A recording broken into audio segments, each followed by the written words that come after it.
maybe the form and the exact moment came as a surprise, but the decision in itself does not come as a surprise because it's a logical outcome of the path that has been followed by the Georgian Dream, by the ruling party, since the Russian law, since the rigging of the elections, since what we've seen happening in the country, which is a country where we do not have any longer any independent institution, not courts, not central bank, not, of course, the parliament.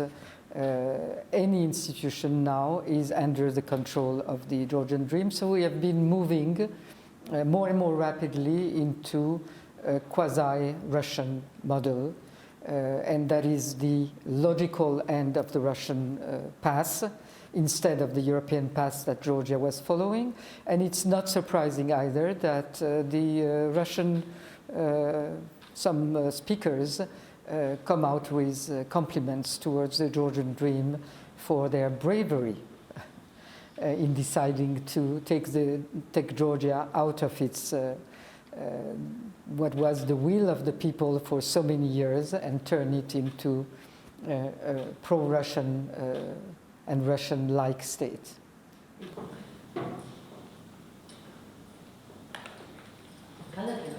I think that now this is very clear, that Georgian Dream has its own ambitions of having a full power is one thing, but that there is a Russian strategy is very clear and is getting more and more clear when you look at what's happening in Romania, where also we have the attempt through elections of bringing a pro-Russian leader. And that was a surprise in Romania, and there was no condition that pre-existed to have this.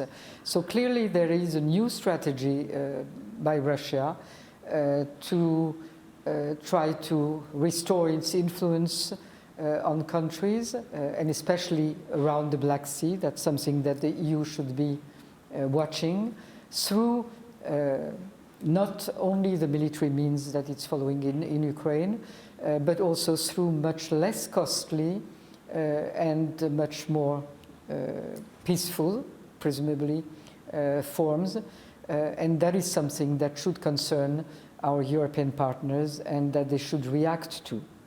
Here we have a Georgian population that is reacting very strongly, that is peacefully demonstrating against this decision. The Georgian people in mass never come out for economic reasons or social reasons, but when it's a question of the destiny of the country and of its independence, then they come out in mass. And we're seeing that these days when there are hundreds of thousands of people on the streets, even more than for the Russian law, and more because they are in all the cities of Georgia and very spontaneously. It's not an organized movement, and it's not one that will stop. And we have also defections in the public service, very important and very new, in a country where we know that a lot of people depend their whole families on the jobs in the public service. It's still very important. But they still risk that because it's so much an existential question for every Georgian.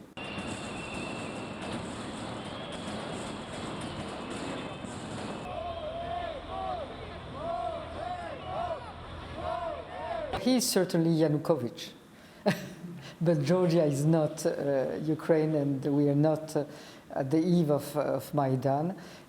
We are in completely different situations, and I think that it has been now a constant of the ruling party of accusing the European partners or the West in general of everything, accusing them of wanting to open a second front when fronts are only opened by Russia.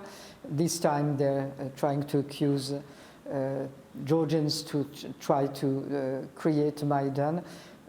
It's different. Georgia has been always resisting to the Russian influence will not accept to have its votes stolen and its destiny stolen. So you can expect to see more and more people on the streets. They are peaceful. What is not peaceful is the violent repression that we have seen. That should be certainly condemned by all our partners. And that is something we are expecting to see solidarity and support. But whatever happens, the Georgian population will not resign to the situation.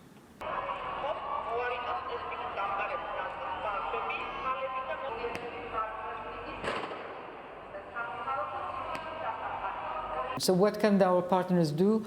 They can, first of all, be very clear in their non-recognition of which they have done.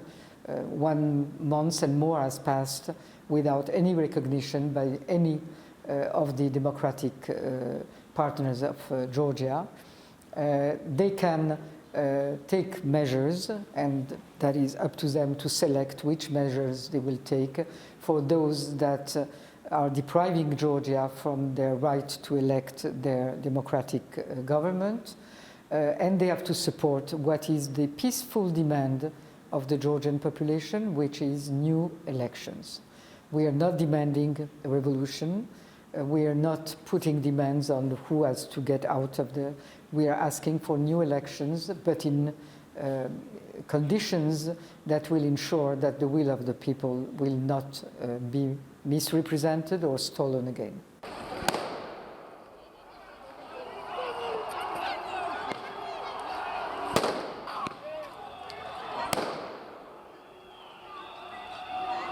The US also is in the same position as the EU.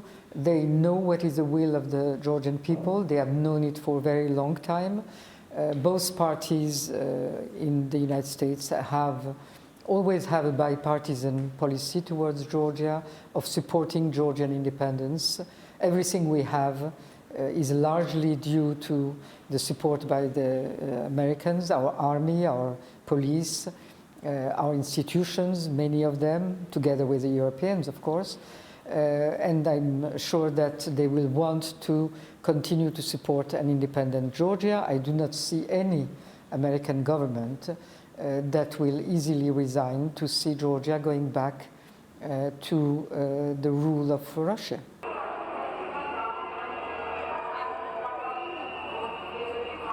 You cannot govern a country isolated from your partners, isolated from your population, and isolated from the economic environment which allowed you to develop over the past years. Nobody else will do that. There might be Russia that wants to conquer you, but nobody is going to support you. So this government has no future. It's not an elected government. It's an illegitimate one.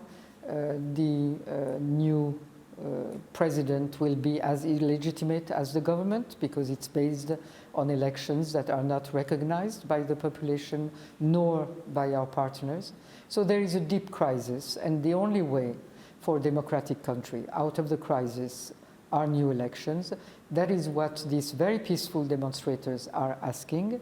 That is what I will be asking with my civil society representatives and political parties representatives that are around me. I remain the only legitimate institution in the country, and we are going to go to the end of that as peacefully as possible and get back Georgia on its European track.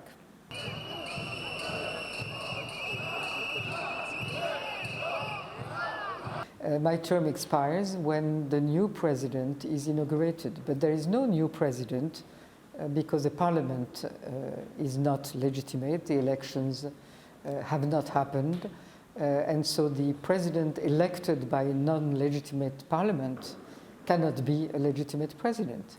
So his inauguration is non-existent, and my mandate is awaiting the next elected legitimate president, to whom I will defer with pleasure.